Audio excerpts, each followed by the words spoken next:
Hello students, welcome back. Now today's topic is difference between measurement, assessment and evaluation. आकलन means assessment, मूल्यांकन means evaluation and मापन means measurement. So start करते हैं. हमने इनको table form में दिखाया हुआ है. क्या है? सबसे पहले हमने टीचिंग पॉइंट्स लिए हैं. दूसरा हमने असेसमेंट को डाला हुआ है जिसे हम आकलन कहते हैं. दूसरा फिर इवैल्यूएशन जिसको हम मूल्यांकन कहते हैं. थर्ड थिंग मेजरमेंट है जिसको हम मापन कहते हैं. अब हम एक एक करके पहले इसकी मीनिंग और कंसेप्ट को एक्सप्लेन करेंगे. पहला है इसका मीनिंग या अर्थ क्या होता है. तो हम असेसमेंट पे आते हैं. असेसमेंट क्या कहता है? यह टीचिंग लर्निंग प्रोसेस के बीच में किया जाने वाला प्रोसेस है. मतलब जो हम टीचिंग लर्निंग प्रोसेस करते हैं क्लास में, कक्षा में, जब बच्चा पढ़ता है, टीचर पढ़ाता है, उसके बीच में पूरे साल जो एक्टिविटी होती रहती है बीच बीच में, वो इसमें आकलन में किया जाता है. हम ये भी जानने की कोशिश करते हैं कि बच्चे की लर्निंग हो रही है, नहीं हो रही है, और अगर हो रही है तो कितनी हो रही है, ये आकलन में हम चेक करते हैं. तो ये जो है क्रिएटिव प्रोसेस होती है, एक रचनात्मक प्रक्रिया है. इसमें क्या होता है, अगर मान लीजिए बच्चे में आकलन हम करते हैं और बच्चे में कुछ कमियां दिखाई देती हैं, तो हम उनको इम्प्रूव कर सकते हैं, उनकी कमियों को दूर कर सकते हैं. जस्ट अपोजिट इसमें इवैल्यूएशन में होता है. यह एक योगात्मक प्रक्रिया होती है, समेटिव प्रोसेस होती है. इसमें हमेशा करिकुलम समाप्ति के बाद जब हमारा फाइनल टर्म होता है, कहने का मतलब है पूरे साल हमने बच्चे को पढ़ाया, पूरे साल हमने उसको असेसमेंट किया. असेसमेंट करने के बाद हमको ये पता चला कि बच्चे में क्या कमी हुई, हमने उसका भी निदान कर दिया. डायग्नोसिस प्रोसेस है. और दूसरी प्रोसेस हमारी क्या हुई, जब लास्ट में हमारा पूरा सिलेबस कंप्लीट हो गया, देन हमने उनके एग्जाम लिए, इवैल्यूएशन किया उसका. कौन सा? टोटल अचीवमेंट कितनी हुई. उसमें बच्चे का जो एग्जाम लिया जाता है उसमें ये जाना जाता है कि उसकी उपलब्धि कितनी हुई है, अचीवमेंट उसने कितनी हासिल की है, रैंक या ग्रेड उसको कौन सी मिली है, यह मूल्यांकन में देखा जाता है. और तीसरी प्रोसेस होती है मेजरमेंट की, जिसको हम मापन कहते हैं. यह एक आंकिक प्रोसेस होती है. अंकों में क्वांटिटी वाइज हम जो ग्रेड और मार्क्स प्रोवाइड करते हैं, हमने असेसमेंट किया, हमने मूल्यांकन किया, उसके थ्रू जो हमें रिजल्ट मिला उसका अंकों में अंक प्रदान करना, जैसे रिजल्ट देना, जैसे चाहे परसेंटेज बेस पर दिया हो, चाहे वो अंकों के बेस पर दिया हो, वो एक मापन की प्रोसेस होती है. यह क्वांटिटी बेस्ड मेजर करना होता है. हम किसी भी चीज को क्वांटिटी फॉर्म में मेजर करते हैं. जैसे मैंने एग्जांपल दिया आपको कि मान लीजिए हमें दूध मापना है या फिर हमें किसी सब्जी में मसाले मापने हैं, तो ये हमारी मापन की प्रोसेस हुई. ऑल ओवर हमारी सब्जी किस तरीके की बनी, ये हमारी इवैल्यूएशन की प्रोसेस है. और अगर सब्जी में कितना कितना मसाला डालना है, कैसे कैसे सब्जी बनानी है, तो ये हमारी असेसमेंट की प्रोसेस हुई. तो ये तीनों इसके अर्थ थे. उसके बाद दूसरा टॉपिक है एम, उद्देश्य. ठीक है, उद्देश्य में जब हम जाते हैं तो असेसमेंट का बेसिकली उद्देश्य क्या होता है, इसका उद्देश्य होता है टीचिंग लर्निंग प्रोसेस में सुधार करना. जो टीचिंग लर्निंग प्रोसेस चल रही है, टीचिंग लर्निंग प्रोसेस वही जो बच्चों और शिक्षकों के बीच में संपन्न होती है कक्षा में, उस टीचिंग लर्निंग प्रोसेस में हम बच्चे में कितना सुधार कर सकते हैं, उसकी प्रोसेस होती है असेसमेंट की. एक तरीके से जो भी कमियां हुई उनको क्या डायग्नोस देना है, उनकी कमियों में क्या निदान करना है, ये प्रोसेस हम लगातार कहाँ करते हैं, इसमें असेसमेंट में करते हैं. Total learning process, total learning process वही प्रोसेस होती है जो कक्षा में संपन्न होती है. दूसरा है इवैल्यूएशन, छात्रों की उपलब्धि को पाठ्यक्रम की समाप्ति के अंत में बताना. इसका जो एम होता है मुख्यतः ये होता है कि जो अचीव किया है बच्चों ने, जो अचीवमेंट इवैल्यूएशन के थ्रू हमने ज्ञात की है, लास्ट में जब करिकुलम या सिलेबस हमारा खत्म हो गया, फाइनली जब हमने एग्जाम लिया, उसके अंत में जो हम ग्रेड या रैंक देते हैं, तो वो बेसिकली कौन सी प्रोसेस होती है, इवैल्यूएशन की होती है. ये पाठ्यक्रम की समाप्ति पर किया जाता है. थर्ड थिंग है मेजरमेंट. ये आकलन व मूल्यांकन की एक तकनीक है. जैसे मान लीजिए हमने ऐसे या एफए लिए और उसमें जो रिजल्ट आया उसे अंक फॉर्म में देना, उसको अंक फॉर्म में बच्चे को देना ही हमारा मापन हुआ. असेसमेंट में हमने क्या किया, बच्चे में जो भी हमारी कक्षा के दौरान प्रॉब्लम्स हुई उनको हमने देखा, उनको जाना और उनकी कमियों का समय समय पर निदान किया। मूल्यांकन में हमने क्या देखा कि लास्ट में जब हमें पूरे साल हमने पढ़ाया बच्चे को, उसमें क्या हम सुधार करे हैं, उसमें हमने जो लास्ट में रिजल्ट दिया वो हमारा मूल्यांकन हुआ। और रिजल्ट को हमने जब अंकों के फॉर्म में दिया तो वो हमारा मापन हुआ। पीरियड की बात करते हैं, अवधि की बात करते हैं, तो असेसमेंट लगातार चलती रहती है। असेसमेंट एक तरीके से सीसीई जो हमारा सतत एवं व्यापक मूल्यांकन वाली प्रोसेस होती है कि जो लगातार चलती रहती है, इसलिए असेसमेंट समय समय पर बीच बीच में, जैसे मैंने बच्चे को प्रोजेक्ट दे दिया, असाइनमेंट दे दिया या प्रेजेंटेशन करवा दिया या कोई टेस्ट ले लिया, ये तो हमारी असेसमेंट की प्रोसेस हुई है जो शिक्षक के द्वारा बच्चे के साथ की जाती है। और ये जो हमारा इवैल्यूएशन है ये पाठ्यक्रम की समाप्ति पर होता है। जब हमारा पूरा लास्ट में ऑल ओवर सिलेबस कंप्लीट हो जाता है तब हमारी इवैल्यूएशन की प्रोसेस होती है।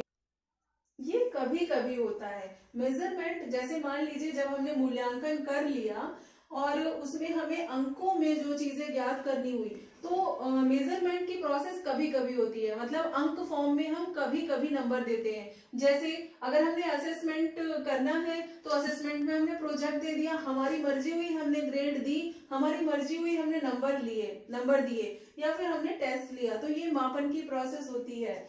फिर है शिक्षण बिंदु। ये जो असेसमेंट की प्रोसेस है यह फॉर्मेटिव होती है। ये फॉर्मेटिव का मतलब है थोड़े थोड़े समय पर होती रहती है। जैसे आज हमने चैप्टर खत्म किया तब हमने आपका एफए ले लिया, एग्जाम ले लिया, छोटा सा टेस्ट ले लिया, या हमने कहा कि इस चैप्टर की समाप्ति पर आप असाइनमेंट बनाकर लाएंगे, और फिर आपने थोड़ी देर में कहा कि मैंने कहा कि कल आप इस चैप्टर को प्रेजेंट करेंगे। तो ये सारी प्रोसेस जो होती है वो ये प्रोसेस ओरिएंटेड होता है। प्रोसेस ओरिएंटेड का मतलब है कि बच्चा लर्निंग कैसे कर रहा है, बच्चा कैसे सीख रहा है, तो ये तो हम देखते हैं असेसमेंट में। और मूल्यांकन में क्या करते हैं, ये समेटिव होता है। समेटिव का मतलब है ये लास्ट में होता है, मैंने पहले भी बताया है, और जजमेंटल होता है। इसमें जजमेंट दे दिया जाता है कि रिजल्ट दे दिया जाता है बेसिकली। और ये संज्ञानात्मक होता है। संज्ञानात्मक का मतलब होता है कि जो ब्लूम टैक्सोनॉमी ज्ञानात्मक पक्ष है, जिसमें ज्ञान की बच्चे ने कितना ज्ञान हासिल किया है उसे अंक फॉर्म में देना, कि उसके मानसिक विकास उसका कितना हुआ है, ये हम मेजरमेंट में देखते हैं। उसके बाद दूसरा है ये डायग्नोस्टिक होता है, निदानात्मक होती है प्रोसेस आकलन की, क्योंकि इसमें डायग्नोस्ट दिया जाता है, निदान किया जाता है कमियों का। और फ्लेक्सिबिलिटी भी होती है, गतिशीलता भी होती है। फ्लेक्सिबिलिटी ऐसी होती है कि मान लीजिए हमने बच्चे का एग्जाम लिया और टेस्ट दिया और टेस्ट में कुछ कमियां रह गई, तो हम उसको दूसरे फॉर्म में पढ़ाएंगे ताकि उसको अच्छे से समझ में आ जाए। तो वो फ्लेक्सिबल है, समय समय पर परिवर्तित होता रहता है, गतिशील होता रहता है, और इसमें हम चेंजेस कर सकते हैं। इसमें हम जो भी बच्चों को पढ़ाते हैं उसमें हम चेंजेस कर सकते हैं। लेकिन ये क्या है, प्रोडक्ट ओरिएंटेड है। हमने जब करिकुलम समाप्त कर दिया तो लास्ट में हम based on curriculum, product based होता है, फिक्स्ड होती है, इसमें हमेशा फिक्स होता है, हम कोई चेंजेस नहीं कर सकते। जैसे फाइनली जब हम एग्जाम दे आते हैं तब हम उसमें कोई चेंजेस नहीं कर सकते हैं, वो हमारी लास्ट परफॉर्मेंस होती है, इसीलिए ये इवैल्यूएशन की प्रोसेस होती है, इसमें हम चेंजेस नहीं कर सकते। और हमने इसको बताया मेजरमेंट एक संज्ञानात्मक प्रक्रिया होती है और ये मात्रात्मक होती है। किसी भी चीज को क्वांटिटी फॉर्म में कैलकुलेट करना मापन की प्रोसेस होती है। इसके कई स्तर होते हैं, 4 स्तर हैं, nominal scale, ordinal scale, interval scale and ratio scale, जिसमें हम सभी स्केल्स पर इसको मापन कर सकते हैं। हम एक स्ट्रक्चर फॉर्म में आपको समझाते हैं कि जो ऑल ओवर क्या है कि मेजरमेंट आपकी छोटी प्रोसेस है, फिर असेसमेंट और मेजरमेंट दोनों एक साथ होती है, और इवैल्यूएशन पूरी प्रोसेस है। कहने का मतलब है कि इवैल्यूएशन के अंदर आपकी मेजरमेंट और असेसमेंट, मापन और आकलन दोनों की प्रोसेस जो है वो मूल्यांकन के अंदर होती है। तो ये हमने एरो फॉर्म में आपको समझाया हुआ है कि तीनों जो है वो एक दूसरे से कोरिलेट हैं, तीनों प्रोसेस एक साथ चलती हैं। स्टूडेंट्स, अब आप ये स्ट्रक्चर देख रहे होंगे, इसमें 4 पॉइंट्स बने हुए हैं। फर्स्ट पर दिया हुआ है डिफाइन, किसी भी बच्चे को अगर हमें कोई लर्निंग करानी होती है किसी भी कंटेंट पे, तो हम सबसे पहले उस कंटेंट को डिफ़ाइन करते हैं। डिफ़ाइन करने का हमारा तरीका सब अलग अलग होता है, हर टीचर का अपना अपना तरीका होता है। कोई उसको एग्जाम्पल दे कर के डिफ़ाइन करता है, कोई नॉर्मली एक्सप्लेन कर देता है।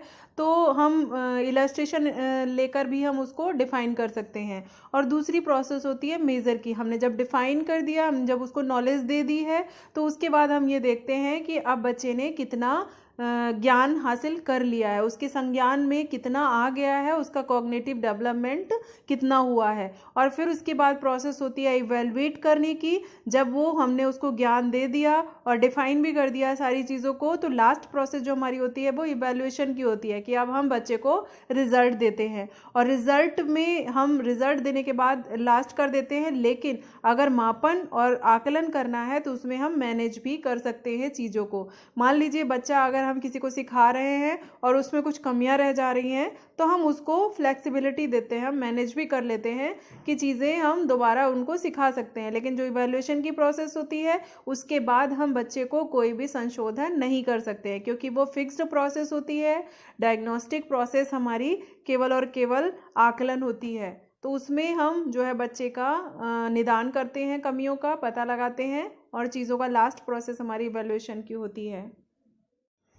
अब ये दूसरा डायग्राम आप देख रहे होंगे जिसमें मेजर्स लिए गए हुए हैं 3 टाइम्स के लिए, मेजरमेंट के लिए भी और असेसमेंट के लिए भी है और इवैल्यूएशन के लिए भी। इसमें तीनों फॉर्म में दिखाया गया है कि हम किस चीज़ को कहाँ पर यूज़ करते हैं। अगर हमें किसी बच्चे को लर्निंग करानी है तो हम उसका मेजरमेंट करते हैं, मेजरमेंट करने के लिए यूज्ड फॉर असेसमेंट हम असेसमेंट करते हैं, असेसमेंट और मेजरमेंट को यूज़ करते हैं फॉर इवैल्यूएशन। मतलब इसमें यही होता है कि अगर हमें बच्चे को कोई भी कंसेप्ट क्लियर कराना है तो उसकी जो प्रोसेस होती है असेसमेंट और मेजरमेंट की, उसके थ्रू हम जो रिजल्ट देते हैं वही इवैल्यूएशन की प्रोसेस होती है। अभी हम बात कर रहे थे डिफरेंसेस की, और अब हम सिमिलरिटीज की बात करेंगे कि क्या सिमिलरिटीज होती है मेजरमेंट, असेसमेंट एंड इवैल्यूएशन में। ये स्ट्रक्चर मैंने बनाया हुआ है जिसे हम असेसमेंट साइकिल कहते हैं। असेसमेंट साइकिल मतलब किसी को असेस करना, किसी बच्चे की परफॉर्मेंस को किस तरीके से हम असेस करते हैं उसको हम बताएंगे, और हम इन तीनों चीजों को किस तरीके से करेंगे इस हम स्ट्रक्चर में आपको बताएंगे। पहला क्या है, आर्टिकुलेटेड लर्निंग गोल्स। सबसे पहले हमारा काम क्या होता है, अपने एम को जानना कि हमें लर्निंग किस एम को लेकर के बच्चे को करानी है, हमें टॉपिक क्या पढ़ाना है, उसका उद्देश्य क्या है। तो हम आइडेंटिफाई स्टूडेंट लर्निंग आउटकम्स। जब हमने गोल डिसाइड किया, अब हम आइडेंटिफाई करते हैं लर्निंग गोल्स स्टूडेंट्स का, कि बच्चे ने वास्तव में कितना लर्न किया है, हमने जो टॉपिक पढ़ाया था क्या बच्चे को आ गया है। यही असेसमेंट या इवैल्यूएशन में हम देखते हैं। फिर हम क्या करते हैं कि पूरे करिकुलम की मैपिंग करते हैं, जो भी हमने पाठ्यक्रम बच्चे को पढ़ाया है उसको हम मैप करते हैं। ये प्रोसेस इवैल्यूएशन की है, क्योंकि मैंने आपको पहले भी बताया है कि लास्ट हमारा जो होता है वो हमारा ये देखना होता है कि बच्चे ने कितना मतलब इवैल्यूएशन करके हम ये देखते हैं कि बच्चे ने कितना नॉलेज गेन की है, कितना अचीव किया है। ठीक है, तो हमने ये सिमिलरिटीज को बताया है आपको। फिर है डिटरमाइन एक्टिविटीज। हम जो एक्टिविटी बच्चा करता है उसको डिटरमाइन करते हैं, देखते हैं, कंक्लूजन निकालते हैं और डाटा समराइज करते हैं। हम डाटा को कलेक्ट करते हैं और फिर समराइज करते हैं पूरे डाटा को कि कितना बच्चे ने सीखा है और कितना उसके अंदर बचा हुआ है मुझे सिखाने के लिए। और फिर हमारा जो रिजल्ट हमें मिलता है हम उस रिजल्ट का यूज करते हैं। अब जब हमने जो रिजल्ट मिला, जब हमने डेटा समराइज किए और जब हमने डिटरमाइन एक्टिविटीज की, करिकुलम को मैपिंग की, इन सब से क्या हुआ, हमारा असेसमेंट हुआ, क्योंकि ये हमारी जो सारी परफॉर्मेंस है ये हमारी पूरे साल चलेगी। और इस परफॉर्मेंस को, इसीलिए मैंने इसको असेसमेंट साइकिल का नाम दिया है। इस पूरी परफॉर्मेंस को इवेल्युएट करना, इवेल्युएट करना मतलब इसको जो है रिजल्ट फॉर्म में देना। लास्ट हमारा क्या होता है, रिजल्ट फॉर्म में देना। सारी प्रोसेस को जब रिजल्ट फॉर्म में हम देते हैं तो वो होती है हमारी मूल्यांकन की प्रोसेस, इवेल्युएशन की प्रोसेस। और इवेल्युएशन में जो भी हमने रिजल्ट दिया है उसे ग्रेड या मार्क्स देना, या मार्क्स देना जो है हमारा कौन सी प्रोसेस हो गई, मेजरमेंट की। तो ये सिमिलरिटी हुई ना, तीनों एक दूसरे से पूरक है, बिना तीनों के एक साथ मिलाए हुए कोई भी प्रोसेस नहीं हो सकती है। तो आज के लिए इतना ही। Thank you.